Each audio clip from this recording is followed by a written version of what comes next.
Dean, what's your thoughts on the game and particularly defence in that third quarter?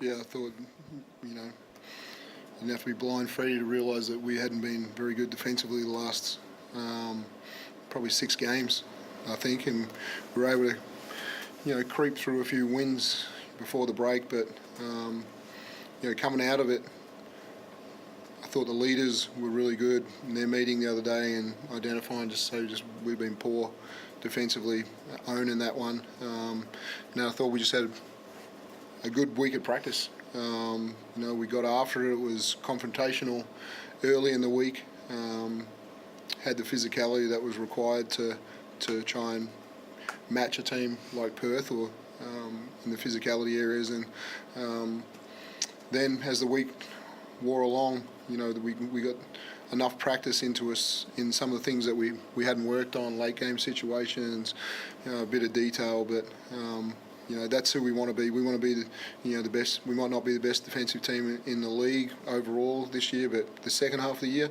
we want to be the best defensive team, and we made a strong statement tonight. Did the guys need to show that statement though, and sort of show on the court that you can still lock down like that? Because keeping Perth to 6 points is pretty unheard of. Yeah, Josh is, might not have the greatest stat line there, but I thought his, defence, protecting the rim early in that third quarter was outstanding. We really challenged our guards to not get screened. We felt like we've been running a lot of screens recently, and I thought their ability to get on an outside shoulder to really not get screened tonight was a major factor. But they were good. They had each other's back. That we guarded the 3-point line the way we wanted to guard the 3-point line. We rebounded the way we wanted to rebound, and we kept them off the foul line as well. They were kind of our 3 goals, and we kind of ticked them all off tonight. Chris, what did you guys talk about as leaders, and what did you sort of put on the guys to sort of lift the defence in the ways they did tonight? I won't tell you the intricacies of it all, but just that we were a little disappointed in how we responded to being challenged the last couple of games, and that we were looking back and giving up 90 plus points regularly. The league's trending in a way that points are being scored a little bit more, but for us that was just way too many. So to hold a team to 65 tonight that has the offensive firepower that they do, it was positive. It was a good response. Did you need to see that? Did you guys need to see yourselves doing that again, just to remind yourselves that, hey, we can defend in that way? Yeah, we needed to see it so we could win the game. Otherwise, you just keep plodding along thinking that, when it's time, we're a good defensive team. We weren't showing that. So we needed to show it tonight especially, otherwise we would have lost. You talked about how good you were defensively. Is that something that you're going to use as a springboard in the second half of the season? Well, I mean, it's nice to rely on that as opposed to rely on if our 3-point shots go in, or, does Casper have 20 to 30, does DJ have 15 plus, that was Barlow's strong message, was we have to be able to rely on our defense so that if we sputter a little bit offensively, our defense keeps us in it.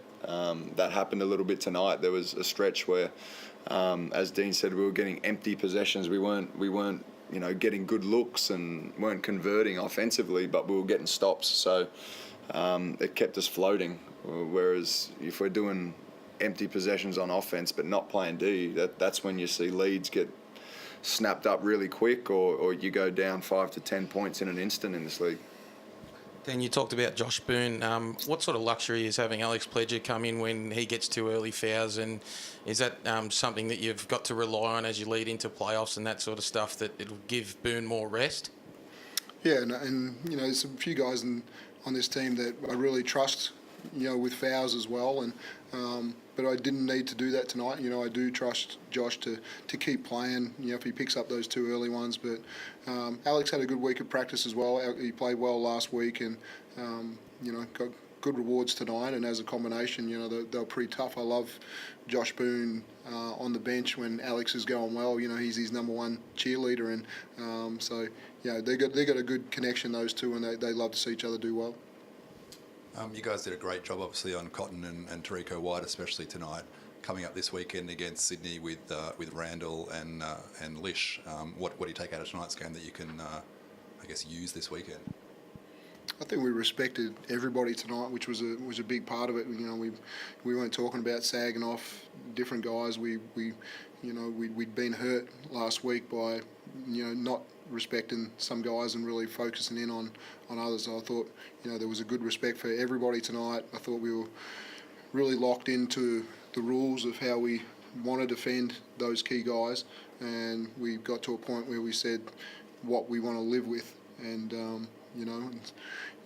Cotton's still got some shots in the lane that I think he'll continue to make and different things, but we knew what we were going to live with, and the bigs were effective once the guards did a good job in running them off the 3-point line and challenging things late.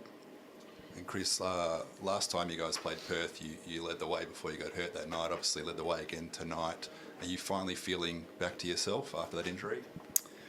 Yeah, I've touched wood. I've been feeling really good the past few weeks. There's guys in our team that are just trying to find our way. We understand it's a long season, and we're trying to find our way and find out where we're best used within the team without stepping on anyone's toes, or we just want to see our team move in a positive direction. And we've said from the start that some days, I may score a lot of points. Someday Casper, Mitch. There's going to be times with it throughout the year that everyone steps up a little bit. So while other people may be saying, it's inconsistency or whatever it is, we understand the reality of the season and the reality of having a really talented lineup. So still not making as many wide open shots as I would like, and that's been probably a story for the past month or so, but keep ticking things off in practice and they'll drop.